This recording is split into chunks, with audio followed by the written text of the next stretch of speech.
Hello friends, welcome back to my YouTube channel. दोस्तों, आज हम लोग बात करने जा रहे हैं एसएससी जीडी के डिटेल मेडिकल एग्जाम के बारे में।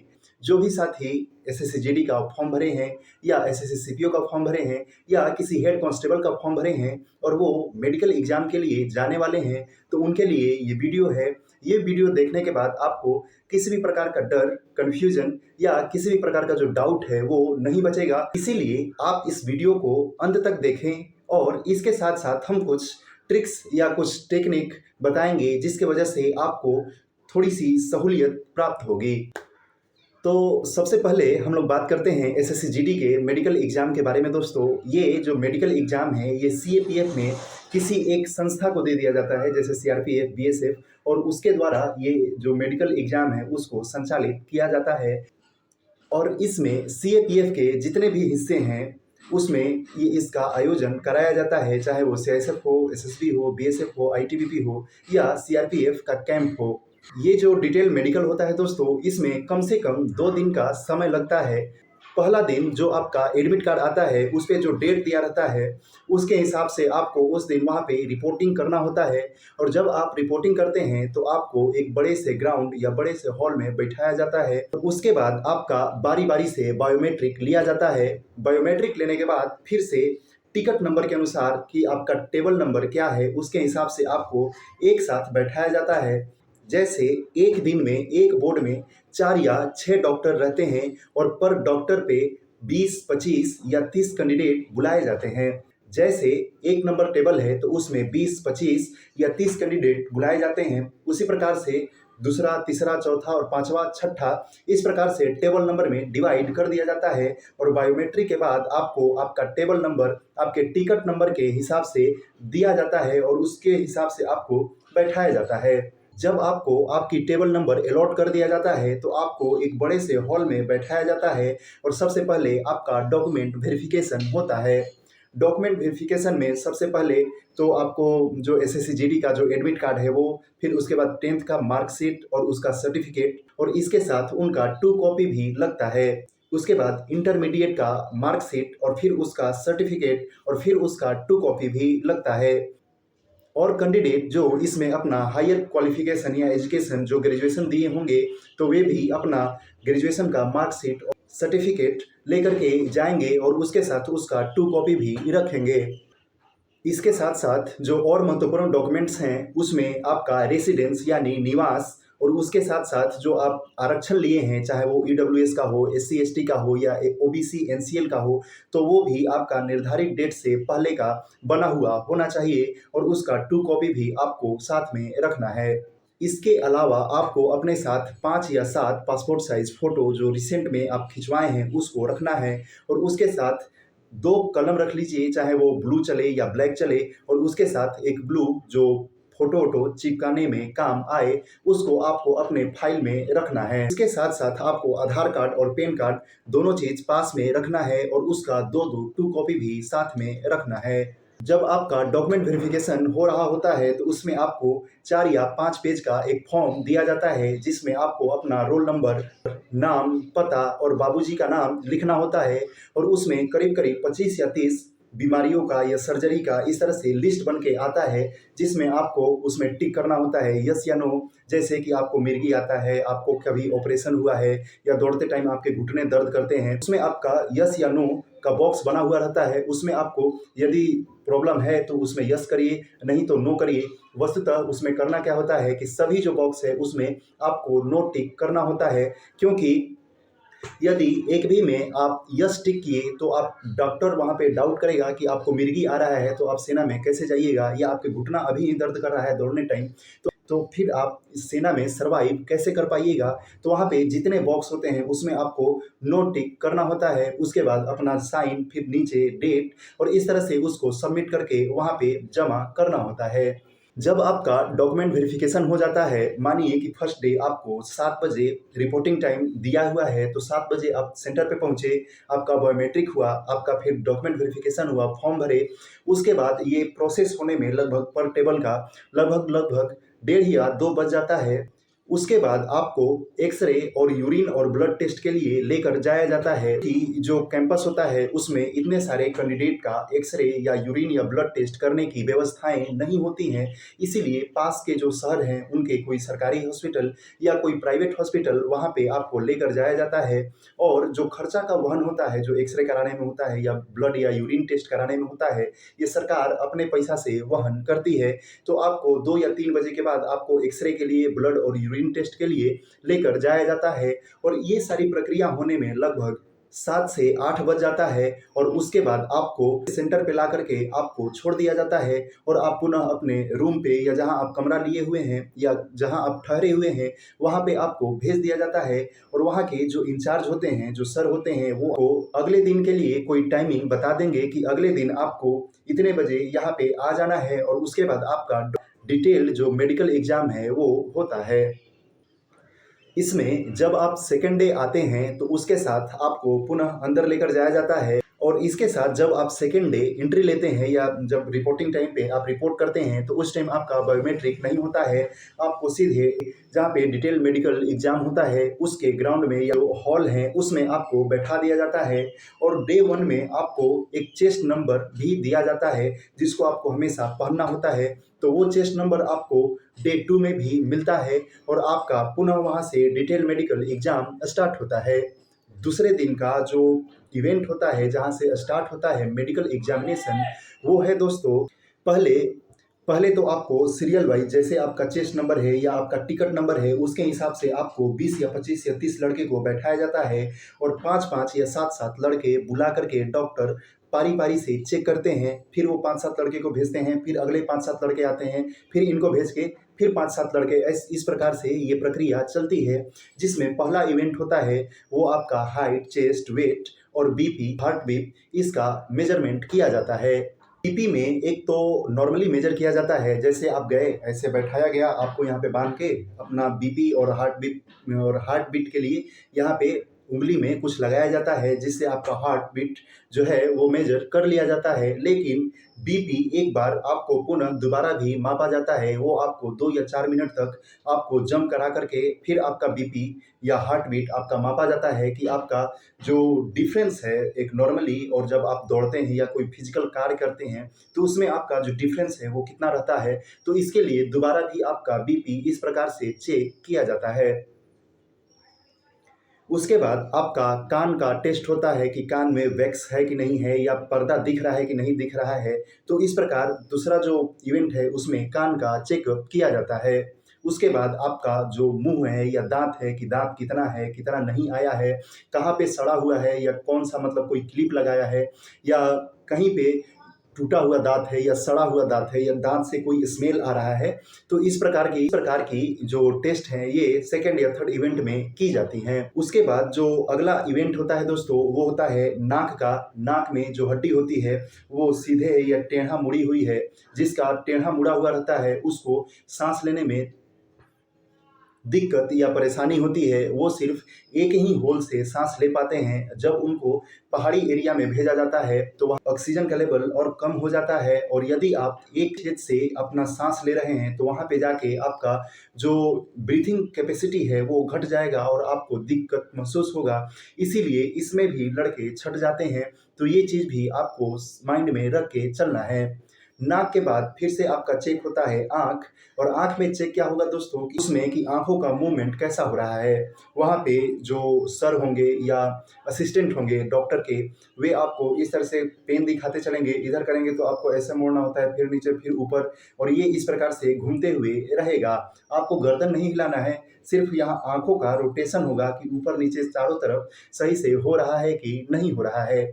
उसी के जस्ट बाद आपको वहाँ पे कलर विजन का या नाइट ब्लाइंडनेस का या वहाँ पे टेस्ट लिया जाता है, और उसमें कलरफुल चीज़ें आपको पढ़ाई जाती हैं। इसमें एक प्रकार का ऐसे बुक रहेगा छोटा सा, ये तो बहुत बड़ा बुक हो गया, छोटा सा बुक रहेगा, और सर ऐसे ऐसे पेज पलटते जाएंगे, और वहाँ पे जो भी डिजिट लिखा रहेगा 5, 7, 35, 38, 39, 55, इस तरह से, तो आपको जैसे एक पेज ऐसे पढ़ते हैं तो 7, 19, 23, इस तरह से आपको पढ़ते हुए चलना है। उसी में जो अगला इवेंट होता है दोस्तों, उसमें बहुत प्रकार का घर बना हुआ रहेगा, उसमें एक सांप निकला हुआ रहेगा। आपको बताना है कि ये सांप इस तरह से कहाँ से इन किया है, कहाँ से कैसे बाहर जा रहा है। यदि आप उसमें थोड़ा भी इधर-उधर करते हैं या 2-3 जो इवेंट है या 2-3 जो पेज है उसमें आप मिस्टेक कर जाते हैं, तो आपको वहाँ पे रीमेडिकल दे दिया जाता है और फिर से आपको रीमेडिकल में उसका एग्ज़ाम लिया जाता है। इसके साथ-साथ जब आपका आई टेस्ट होता है दोस्तों, तो वहाँ पे जो डिस्टेंस विज़न है उसका भी चेक किया जाता है। उसमें बहुत बड़े अक्षर में सबसे ऊपर लिखा रहता है, फिर उसके बाद थोड़ा-सा छोटा करके अक्षर लिखा रहता है, फिर उसके बाद सबसे छोटा अक्षर आपको पढ़वाया जाता है, जो 6/6 का विज़न चेक किया जाता है। उसमें एक चीज़ ये किया जाता है दोस्तों कि जब आप पढ़ रहे होते हैं, तो डॉक्टर वहाँ जो लिस्ट है वहाँ पे खड़े रहते हैं और जो उनका असिस्टेंट होता है वो आपके पास खड़ा रहता है और वो आपका आँख ऐसे बंद कर देता है कोई पेपर या कोई ठोस कूड से। तो यहाँ पे आपको ऐसे पढ़ना होता है। वहाँ पे सर ऐसे निशाना लगाएँगे कि ये ए है कि बी है और आपको अलाउड वे में उसको पढ़ना होता है। जैसे-जैसे वो स्टिक घूमेगा, जिस अक्षर पे जाएगा, उसको आपको ज़ोर से बोलना होता है। उसमें चालाकी क्या करना है दोस्तों कि जब आपका ये आँख ऐसे बंद किया जाता है, तो आँख ऐसे बंद नहीं रहेगा। ये ऐसे आपको ऐसे बंद नहीं करना है। इसको ऐसे खुला ही रखना है और मानिए कि ऐसे ये ऐसे खुला रहेगा और यहाँ से ऐसे रखा हुआ है। इससे क्या होता है कि जब आपका दूसरा आँख बंद करवा के दूसरे आँख से पढ़वाएँगे, तो ये आँख बंद करने में, इसको समायोजन करने में जो टाइम लगेगा, वो उतना ज़्यादा नहीं लगेगा और आप जल्दी-जल्दी पढ़ पाइएगा और री-मेडिकल में जाने से बच जाइएगा। तो आपको ये बात काफ़ी अच्छे से ध्यान में रखना है। इसके साथ-साथ आपका स्पीकिंग फ्लुएंसली कितना है, या आप लड़खड़ा के तो नहीं बोलते हैं या तेतराते तो नहीं हैं, इसके लिए वहीं पे एक छोटा-सा कागज़ का टुकड़ा होता है या पेपर का टुकड़ा होता है, उसको आपको धारा प्रवाह रूप से पढ़ना होता है, चाहे वो हिंदी में हो या चाहे इंग्लिश में होता है। यदि आप यदि आप हेड कांस्टेबल या ऑफिसर रैंक पे जाते हैं, तो आपको इंग्लिश भी पढ़ाया जाता है, लेकिन यदि आप एसएससी जीडी में जा रहे हैं, तो आपको सिर्फ़ हिंदी का 1 या 2 लाइन ऐसे पढ़ाया जाता है, जिससे आपकी पढ़ने की शक्ति या धारा प्रवाह बोलने की जो कला है या उसके साथ जो बोलने में जो परेशानी होती है या तकलीफ़ होती है, वो है कि नहीं है, उससे वो जानकारी प्राप्त कर लेते हैं। उसके बाद आपका जो होता है वो हाथ का कैरी एंगल, कि हाथ टेढ़ा है कि सीधा है, इस प्रकार से ये चेक होता है। फिर आपका कंधा ये चारों तरफ मुड़ पा रहा है कि नहीं मुड़ पा रहा है, दोनों कंधा, इस तरह से एक्सरसाइज करवा के भी वहाँ पे चेक किया जाता है। उसके बाद फिर आपका लोअर बॉडी में चेक होता है, आपका पैर नॉक नी है कि नहीं है, फ्लैट फुट है कि नहीं है, वेरिकोज वेन है कि नहीं है।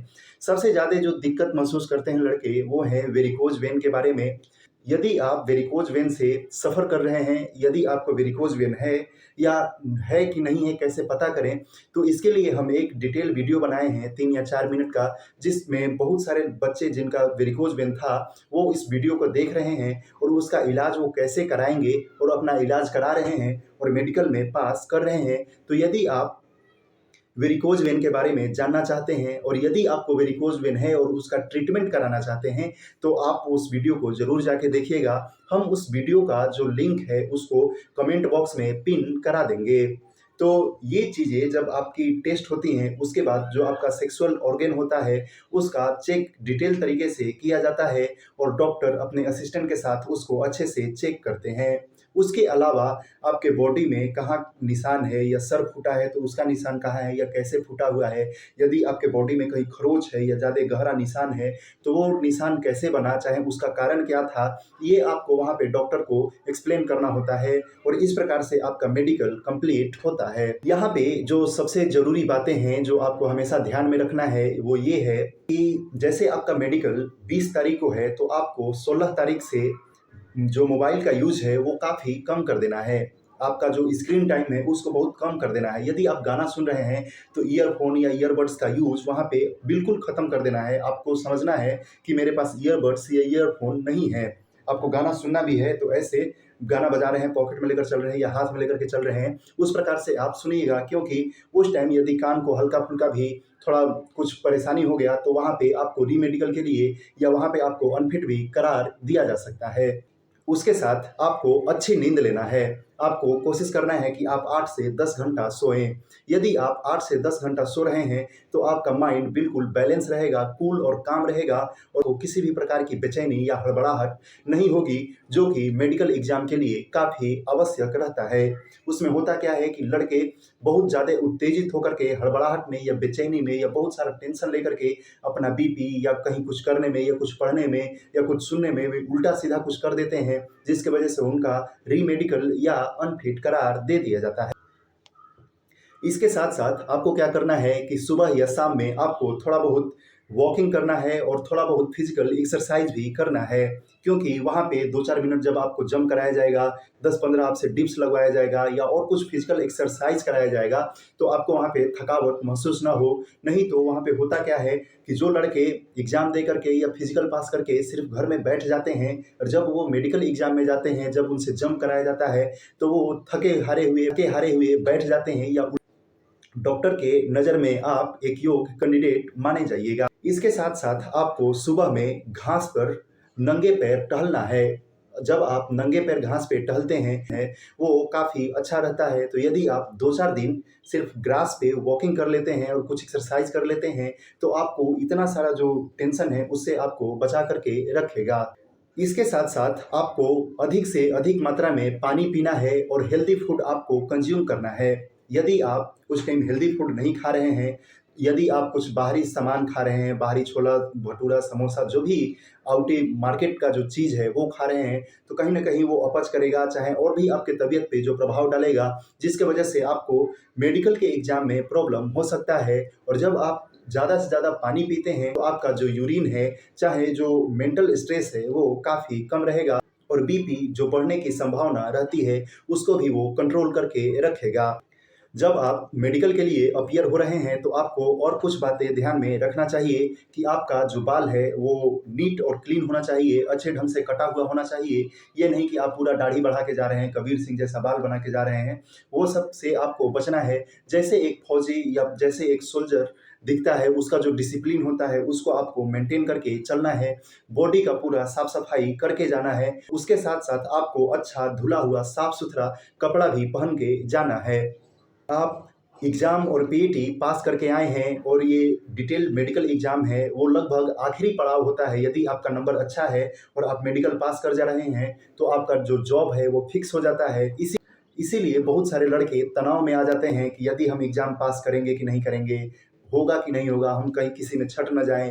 तो इस प्रकार वो काफ़ी सोचने लगते हैं और अपने ऊपर झूठ-मूठ में बर्डन बना लेते हैं। तो आपको ये चीज़ों से बचना है।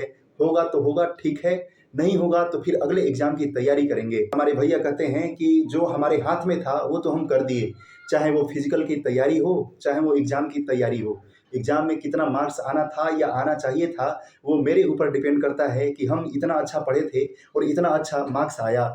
हम इतना अच्छा मेहनत किए थे दौड़ने में और हम दौड़ने में पास हो गए। यदि हम फेल हो गए तो वहाँ पे कहीं न कहीं हमारी गलती है कि उसमें हम मेहनत कम किए थे या दौड़ने में हम नहीं जा रहे थे या दौड़ने हम 10 दिन, 15 दिन, 20 दिन पहले हम नहीं जा रहे थे, इसलिए हम दौड़ में छटे। लेकिन मेडिकल ये अपने हाथ में नहीं है। जो अपने हाथ में नहीं है उस पे ज़्यादा चिंता नहीं करना चाहिए। जो होगा भगवान अच्छा करेंगे और अच्छा ही होगा। यदि आप अच्छा से मेहनत किए हैं, अपने बॉडी पे ध्यान दिए हैं और हम जो बात बताए हैं उसको आप माइंड में रखे हैं तो अच्छा, तो होपफुली अच्छा तरीका से ही आपका मेडिकल पास हो जाएगा। आप सभी का बहुत बहुत धन्यवाद इस वीडियो को देखने के लिए। Thank you for watching this video और आपको बहुत बहुत बधाई आपके मेडिकल एग्जाम के लिए। जाइए और पास होइए। Thank you so much.